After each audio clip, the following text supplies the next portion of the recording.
see. Yep. If it's your microphone. Hi, Beverly. When- Ash. Let me just. You know, sorry. Bear with us for a moment.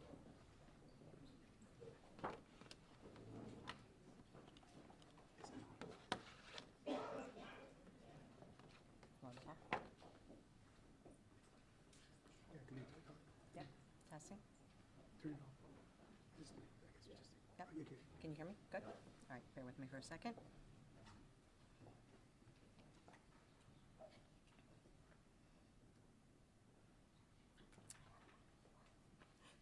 Thank you. Yeah. You know what? I'm just gonna. Sorry, guys. All right. Good morning. I'm Jennifer Shorn, District Attorney of Bucks County. I want to announce the individual standing behind me. To my left is Chief Deputy District Attorney Matthew Linetti. To my right is Deputy District Attorney Ashley Toohey. And to her right is Assistant District Attorney Christine Sassani. They're the prosecution team assigned to this case. Behind me is Lieutenant Bob Gorman and Detective Tim Furman from the Bucks County District Attorney's Office, the county detectives assigned to investigate this case. Directly behind me is Chief Martin McDonough, our Chief of County Detectives, and to his right is Detective Kevin Pletnicki, and to his right, Detective Jake Gallagher with the Middletown Township Police Department, and to his right, Lieutenant Steve Foreman from the Middletown Township Police Department, Chief Joseph Bartarillo from the Middletown Township Police Department, and finally, Captain Pete Feeney of the Middletown Township Police Department. I just want to start with commending all of these individuals for the work they've done thus far and the work they're going to continue to do on this case. On Tuesday, January 30th of 2024, at 6:59 p.m., the Middletown Township Police Department was dispatched to a death investigation at 145 Upper Orchard Drive in Levittown, Middletown Township. While en route, they received updated information that an elderly male had been found in the bathroom with a large amount of blood and that his head had been decapitated. The head of this deceased individual was located in an adjacent room, wrapped in saran wrap and in a cooking pot. Denise Mohn had arrived home and found her decapitated husband and ran to a neighbor's house where she asked that they call the police. Middletown Township Police arrived at 7:06 p.m. The victim has been identified as Michael Francis Mohn, who was 68 years of age. He resided at that residence with his wife and his adult son. He was a federal employee with the Army Corps of Engineers. The victim's white Toyota Corolla and his adult son, Justin Daniel Mohn, were missing from the residence. Justin Daniel is 32 years of age. Police started a homicide investigation and the vehicle was entered into NCIC. Police were advised of a YouTube video depicting Justin Mohn holding the severed head of his father, Michael Mohn. Multiple calls were received by 911. Details of the video are as follows. The video is a 14-minute and 34-second video of Justin Mohn, where it is titled Mohn's Militia. It's a call to arms for American patriots. The video appears to be taken in the same bedroom of the home where bloody gloves were found. In the video, Justin Mohn is holding a human head detached from the body that was wrapped in plastic. Justin Mohn advised that the head is Mike Mohn's head. During the video, Justin Mohn advised that Mike Mohn is in hell for being a traitor to his country. During the video, Justin Mohn provides his identity and advises that he is the commander of America's National Network of Militia, also known as Mohn's Militia. During the video, Justin Mohn advises that he is giving the following order for all militia and patriots across the USA to kill federal employees. He also ordered that individuals from the FBI, IRS, and other federal law enforcement officers, and for those that work at the courthouse, to be arrested, that all federal agents, U.S. Marshals, federal judges, and Border Patrol be captured and tortured for information, and then publicly executed. Justin divulges the home address of a federal judge and puts a bounty on his head and heads of high-ranking federal officials. He demands violence against all federal employees, but exempts state government, state governors, and state employees.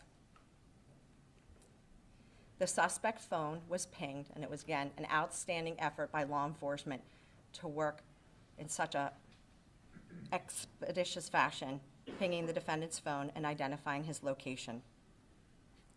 It was determined that the location was showing at Fort Indian Town Gap, a National Guard training center in Lebanon County, Pennsylvania.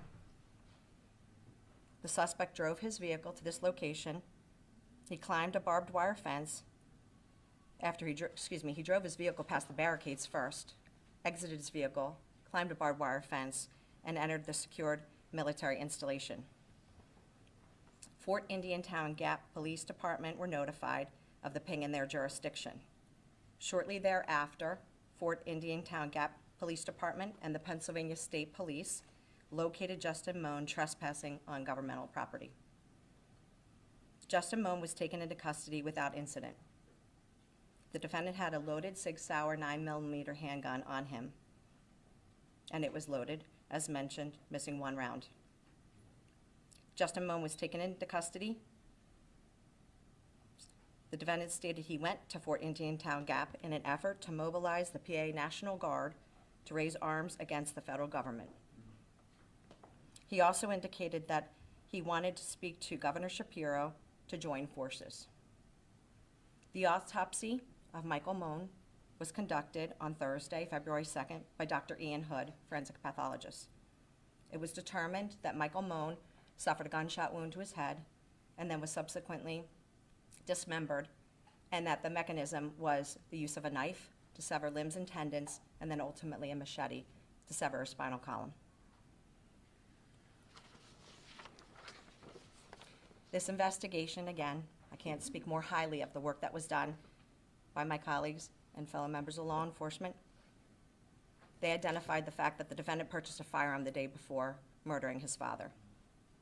He purchased that firearm at Johnson's in Croydon, Bristol Township, Bucks County, on January 29th. The defendant is a graduate from Neshaminy High School and Penn State main campus. He previously worked and lived in Colorado, working for a contractor for Microsoft Corp. He's currently unemployed. He has no history of diagnosed mental health issues, and there are presently no 302s or 201s in his history. I am going to turn it over to Chief Joseph Bardarillo, and then we'll be available to answer any questions you may have.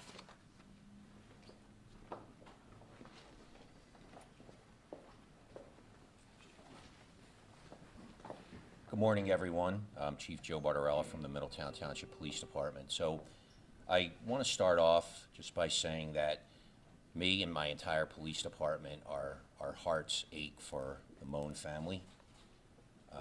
I know we had a meeting with them last night at our police headquarters with Victims Advocacy, and I just want to let everyone know that we will be with them every step of the way through this incredible ordeal that they're going through.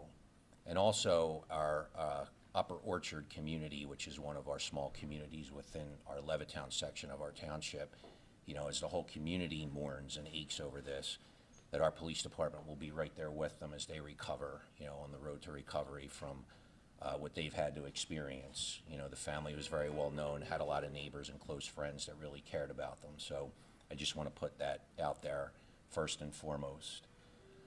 Next, the one thing I want to do is recognize all of the law enforcement agencies that played, such a huge role in making such a fast apprehension and bringing closure to this and just in getting the apprehension within hours of the crime occurring.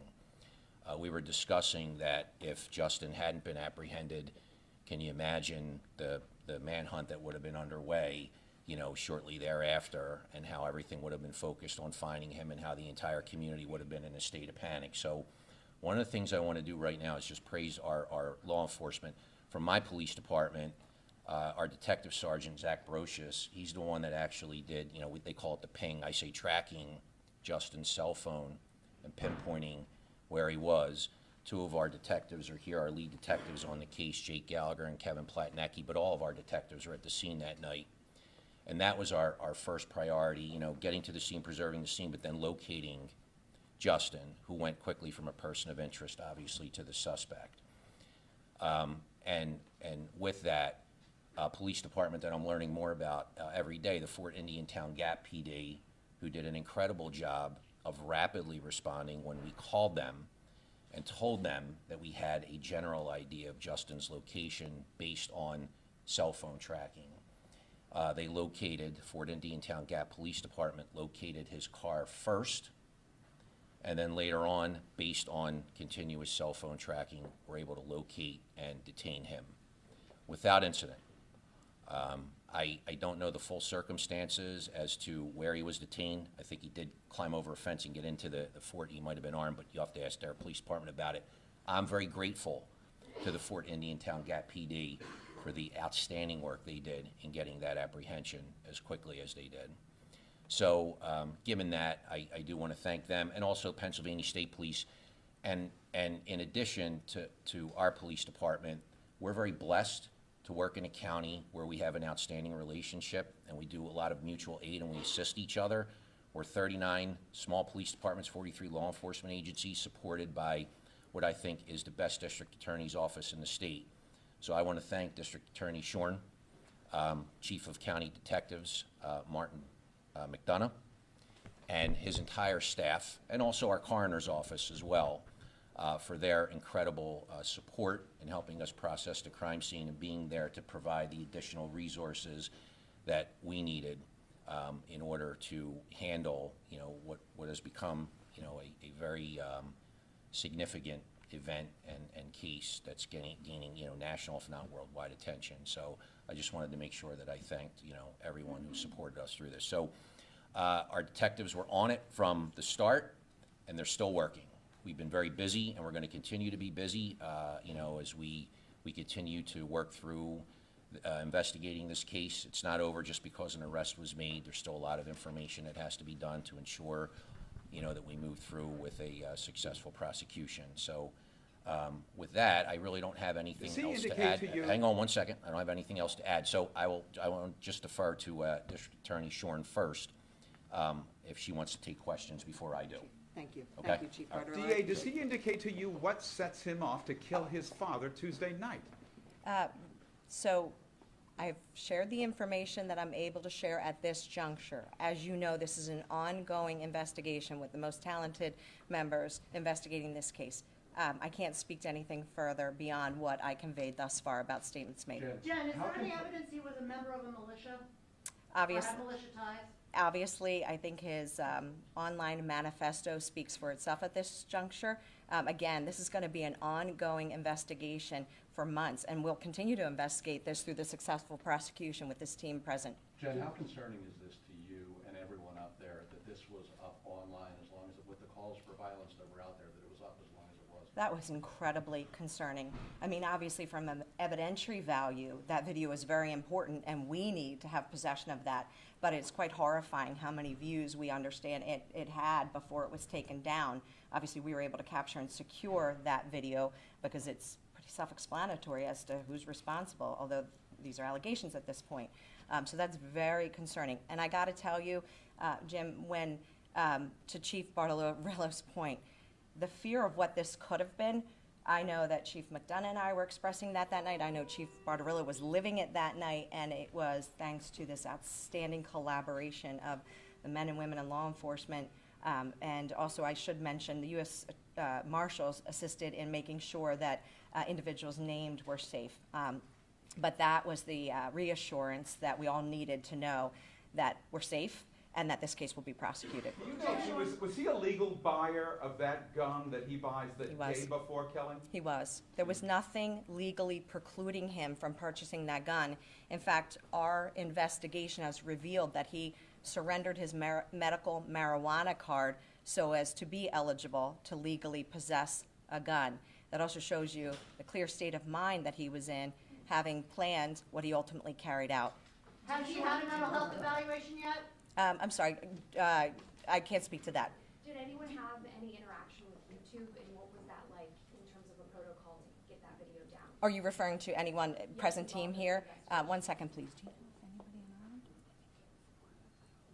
around? We believe the federal authorities conveyed that, but also ultimately, after the number of views, the content obviously became, that's a flag, that's a shot over the bow that something's unusual in that short period of time. So it came down pretty quick once we knew about it, but it was, excuse me, we did take steps obviously to preserve it, and we had that video. So do you know how many views it got and how long it was up for? I'm sorry. Do we know how many views it got and how long it was up for? I know at some point when I was aware of it, there was over 5,000 views. Okay. You mentioned he had no 302s, but some neighbors said that they had reported him to police. Had he come to police attention before this incident? I'm going to turn that over to Chief Barbarello as it relates to that. I know you've been patiently waiting.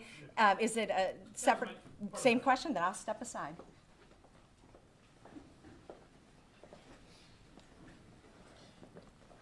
So I have been emailed by several reporters regarding our police department's past contact with Justin Mohn. So we went through our records management system, and our police department has had 3 prior contacts, 2 direct, 1 indirect.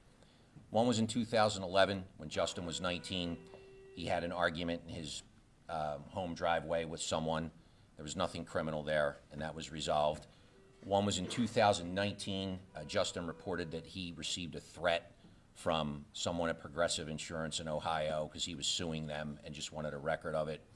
And then last year we did not have contact with Justin, but his employer from Philadelphia called one of our officers and just expressed concern about, Justin's behavior at work and wanted legal advice on how to go about terminating his employment, which we don't do. Our police department doesn't offer that. That's for his, individual employer. So we did refer the employer, to seek out, legal resources for that, and also because it was in Philadelphia to, refer anything work-related, if they were concerned, to the Philadelphia Police Department.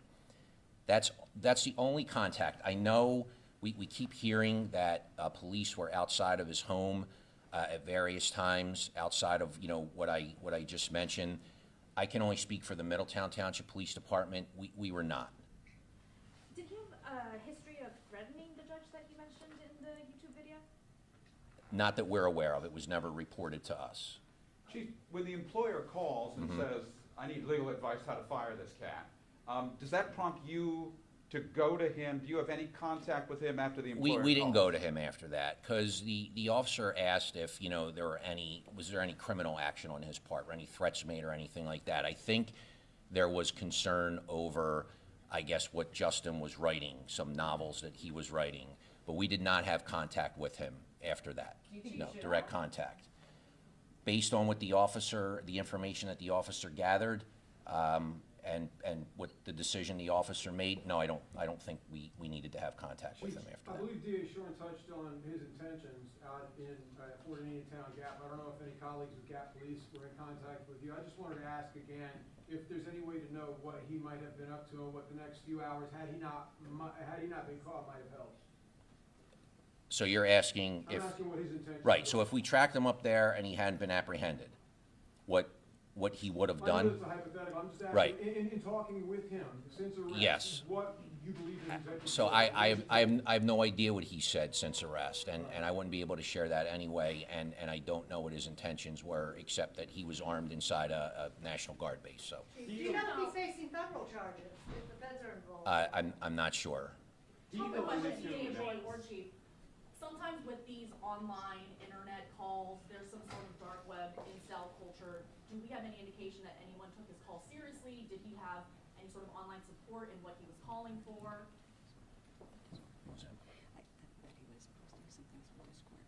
Right. Do you want to speak to Yeah, that? I'll Go ahead. speak to that. Obviously, as mentioned, this is still very much an ongoing investigation, and this investigation will take months, not days. But we do know that there was some communication on Discord as far as that is what we've learned, and we're still investigating that.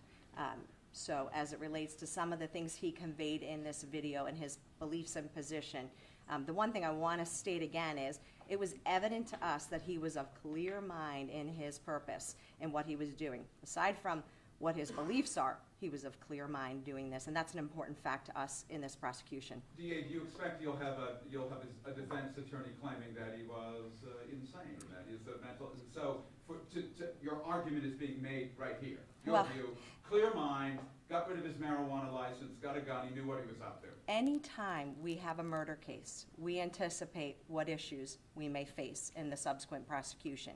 One of the things we always look at is there going to be a later claim of McNaughton insanity?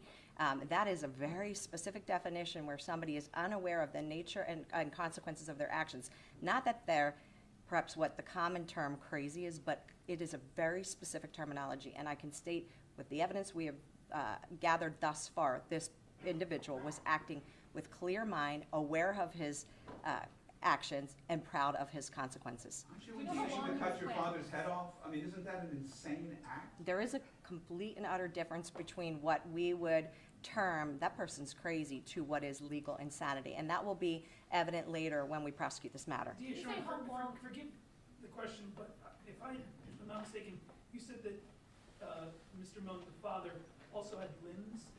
No, his head was dismembered. Yes, Just decapitated, dismembered, post-mortem. Okay. Do you know how long he had been planning this? But he bought the gun the day before. Do we know how far back beyond that We don't at this juncture. It's still pending. Obviously, we're going to gather as much information as relates to that. How long was he in the base before he was arrested?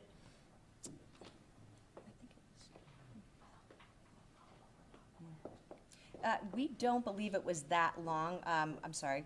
We're still gathering that information. We obviously have a pretty good sense of his movements based on the investigative work that was done. And we believe shortly after the post that his path of travel was directly to Fort Indian Town Gap, and that is consistent with the timeline that we know. He lived with his parents. It's not like he was some estranged son who came out of nowhere for some sort of vengeance against his father. Is there any indication from mom or any other relative that there was anything leading up to this? I can't speak to that at this juncture, but I can echo what I could not have said better than Chief Bartarillo in that our thoughts are with this family. This is the unimaginable. So, that's going to take time. We're going to provide the resources for this family, but this is truly just unimaginable for them. So, again, we'll continue to investigate. Are there any new charges? He took his father's car, for example. Would that be an additional charge? Anything new on that front? It is not uncommon for us at some point later to add charges. We'll evaluate that. This team of attorneys will evaluate what charges additionally are appropriate. But we wanted to make sure that we were charging immediately that night to take him into custody, and he is in custody without bail at the correctional facility in Bucks County. Do we know when he gave up his medical marijuana card? Days before. Okay. In his video, he had alluded that he had a previous contact with the FBI. Are you or Middletown Police aware of any previous contacts with the FBI, Federal Protective Service, Secret Service, any of those federal agencies? All questions as it relates to any federal probe or, federal contacts that existed prior to this homicide investigation, I'm going to refer to the FBI or Department of Justice to field those questions. Yeah, is he talking to you? I can't speak to that. Is he answering your questions? I can't speak to that. We're not able to speak to that. Is he proud of what he did, do you think? I mean, look at the picture there. He seems pretty calm and somewhat proud of himself. I think you can draw conclusions, your own conclusions, and I'm not saying that in a facetious manner from the video and how for those of you that viewed it, how he presented on that video. So, but I can't speak to that. Out of his 131 subscribers, are you investigating any of those for answering this call to arms that he put out? We'll obviously investigate anyone and everyone who is associated with this homicide, with the subsequent dismemberment, with the then events to flee the scene. We will consider anyone who may be an accomplice. Was anyone else in the house when this happened, or was it just the victim's wife when she came The home? victim's wife who discovered it she was home alone. So if there's not any other questions, I think, you go ahead. You said he'd never been diagnosed officially with any mental illnesses. Do we know how? I didn't say that. I didn't say that. I can't speak to that. Oh, okay. I can't speak to that. Do we know how he got his marijuana card? I don't know that. Okay, thank you very much. Appreciate you being here.